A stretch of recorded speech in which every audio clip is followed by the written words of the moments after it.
2004 metų šaltinis numeris 50. Mūsų kaimų istorijos. Vienūros, kap vilkai vedės. Pasakoja Jonas Kilminavičius.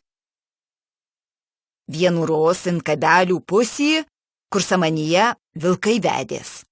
Buvo tokis baublys. Vakarė saulai laidzantis, nuvejo, pastojo, buvo tokia kvartalinė, netoli ty buvo vienkiemis. Baublys jis užvolino. Tai ką pradėjo eiti jenčyt, tai vienu sykiu visi šunys ir loja, ir staugia, net šiurpas eina. Vilkučiai galvoja, kad seniai vilkai paraina ir parneša kokį grobį. Ir rudenį jau buvo ir matai, kokį gudrus. Jei atei iki kvartalinės ir neina toliau, jie jaučia, kad tėvai jau turi būti atai ir nei. Tada ant rytojaus varymų darė, užmušė vienų didelį. 50 kilogramų kapnešėm, tai vartė ir musanas jau buvo, jau ilcių pas jį nebuvo, nusėdi, ant laukų jis matyt buvo atais, tai teliukų žindo, užpjauts negali, tai žinda, nu tai va, dar tų teliukų apgynė. Didelis patinas buvo. O dar rozų atsimenu brolis Antanas vėlai naktsiu parą iš panų. Buvo tvarai iš visų pusių, nu ir vilkų sutiko. Iki toliau tvartukas buvo, dar ties jo jau nėr, tai vilkui nebuvo kur dėtis, tai jis tiesiai ant jo.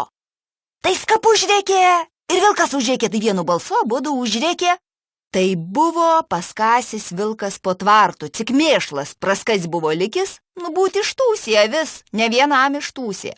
Aš irgi buvau medžiotojas, tai pilniojom naktim, o jei tep vienu nakt eina, kitų ne.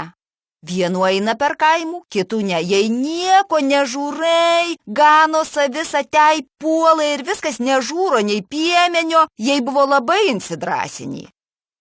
Turėjom tokį šunukų, tai rozų girdžiu loja, supratau, kad ant vilko loja, pasėmiau šautuvų, būtau per langų iššovis, ale kad jis grįžo, vilkas, jau aš nespėjau per langų. O mano šunukas, tas tokis, kad jį ėmė neklausk, nuvarė net ant to kelio žvyruoto. Nusakau, tai jau bus dar. O jis jau buvo pripratęs, mano šunukas, kad eini, duris uždaryk, pakšterk, užšoviai, tarkšteriai ir jis jau atgal lakė. Nepagalvojau tada, šunukas namo ir vilkas paskui jį. Tai net iki gonkų atsivyta, rytigė aš pėdus radau. Tai kur man buvo lukterts? O būt atbėgęsgi pas mane vilkas, ogi aš su šautuvu.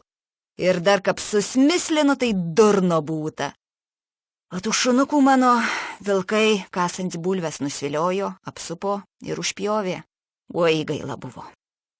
Užrašė Romas Norkūnas.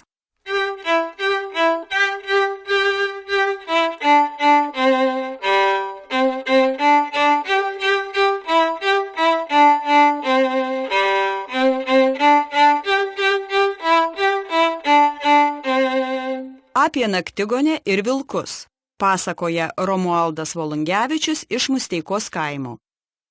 Tėvas pasakojo, kad jojo naktigonėn arklius ganė, buvo kumelai, su kumeluku ir buvo eržilas.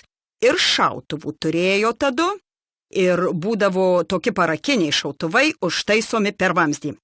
Gano ir girdzi nakciu arkliai susbaidė.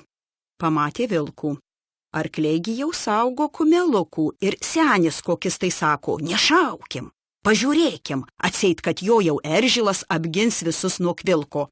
Nu ir nešovė, laukia, o tas arklys nu tikrai eina in vilkų nesbijo. Vilkas atsigulai, nugulė, tep žinai, atgudru žalcys. Ir kapcik arklys priejo pauostyt jau cik nori vilkų, vilkas jam in kaklų, sako, cik žiūrim, kad vilkas sukas oro insikibys arklinin kaklų, ir paskui suvirto abu, vilkas atsikėlė, o arklys ne. Vilkų nubaidė, ateina į arklį, o jis cikojom tabalavo, nugaišo. Ir po arklio. O geras buvo, oi gailėjos tada. To arklio gailėjos, bet tai ko čia gailėsies? Počesi. Vilkasgi tep nepuola, kad kur arkliui inkojas tvert, arkų, bet už gerklais, perkando gerklai ir viskas, amen jam. Stasiulionis Jonas dar atsimena, kad turėjo vilkšunį. Tai rozų susmislino važiuot su arkliu ir šunį paslaido.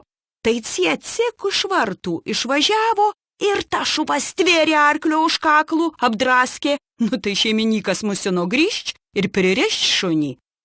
Užrašė Romas Norkūnas.